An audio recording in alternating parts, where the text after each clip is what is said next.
1920 में अचानक भारत की तमाम मस्जिदों में दो पुस्तकें वितरित की जाने लगी। एक पुस्तक का नाम था कृष्ण तेरी गीता जलानी पड़ेगी और दूसरी पुस्तक का नाम था 19वीं सदी का लंपट महर्षि।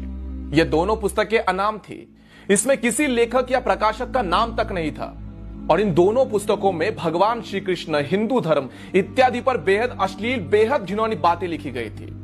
और इन पुस्तकों में तमाम देवी देवताओं के बाद इतने बेहद रेखा चित्र रेखाटे गए थे जिसे हिंदू अगर देख लेता तो उसका खून खौल के उठ जाता। और धीरे धीरे ये दोनों पुस्तकें भारत की हर एक मस्जिदों में वितरित की जाने लगी। यह बात जब गांधी तक पहुंची तो गांधी ने इसे अभिव्यक्ति की स्वतंत्रता बताकर गौण कर दिया और कहा कि भारत में सबको अपने अपने विचार रखने का, अपने अपनी बातों को रखने का पूर्ण अधिकार है। फिर एक दिन अचानक 1923 में लाहौर स्थित राजपाल प्रकाशक के मालिक महाशय राजपाल जी ने एक पुस्तक प्रकाशित की जिसका नाम था रंगीला रसूल। उस पुस्तक के लेखक का नाम गुप्त रखा गया था और लेखक की जगह लिखा गया था दूध का दूध और पानी का पानी।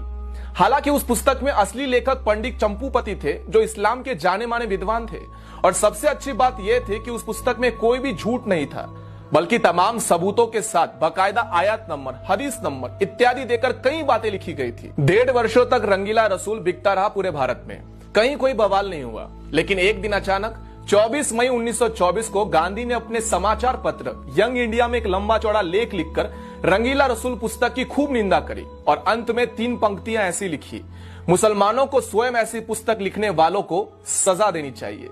गांधी का यह लेख पढ़कर पूरे भारत के मुसलमान अचानक से भड़क गए और राजपाल प्रकाशक के मालिक महाशय राजपाल जी के ऊपर केवल 3 वर्षों में 5 बार हमले हुए, लेकिन गांधी ने एक बार भी हमले की निंदा नहीं की थी। मजे की बात यह है कि कुछ मुस्लिम विद्वानों ने उस पुस्तक रंगीला रसूल का मामला लाहौर उच्च न्यायालय यानी कि हाईकोर्ट में दायर किया। हाईकोर्ट ने 4 इस्लामिक विद्वानों को न्यायालय में खड़ा करके उनसे पूछा कि उस पुस्तक में ऐसी कौन सी पंक्ति है जो सही नहीं, आप स्वयं बता दीजिए। चारों इस्लामिक विद्वान इस बात पर पूरी तरह से सहमत थे कि इस पुस्तक में कोई गलत बात नहीं लिखी गई। फिर लाहौर उच्च न्यायालय ने महाशय राजपाल जी पर मुकदमा खारिज कर दिया और उन्हें बाइज्जत बरी कर दिया। फिर उसके बाद 30 अगस्त 1924 को गांधी ने यंग इंडिया समाचार पत्र में एक और भड़काने वाला लेख लिखा और इस लेख में उन्होंने इशारों में ऐसा लिखा था कि जब व्यक्ति को न्यायालय से न्याय नहीं मिले तब उसे अपने आप प्रयास करके न्याय ले लेना चाहिए। उसके बाद महाशय राजपाल जी के ऊपर 2 बार और हमले का प्रयास हुआ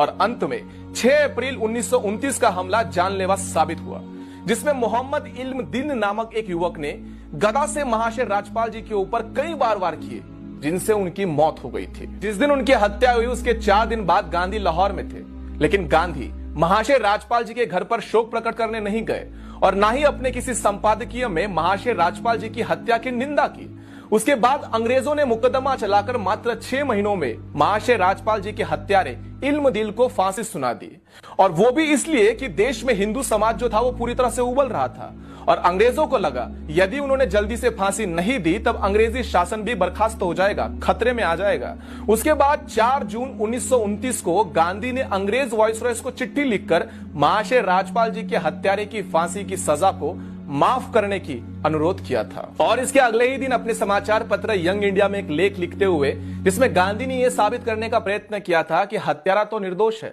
नादान है, क्योंकि उसे अपने मजहब का अपमान सहन नहीं हुआ और उसने गुस्से में आकर यह हत्या करने का निर्णय ले लिया।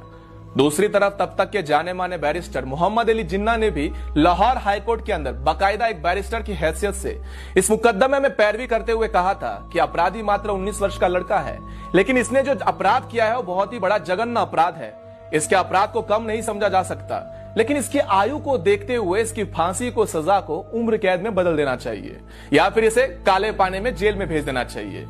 लेकिन अंग्रेजों ने 31 अक्टूबर 1929 को महाशय राज्यपाल जी के हत्यारे मोहम्मद इल्म दीन को लाहौर जेल में फांसी पर चढ़ा दिया था। बापू, तुम्हारा अहिंसा का पाठ एक तरफा था।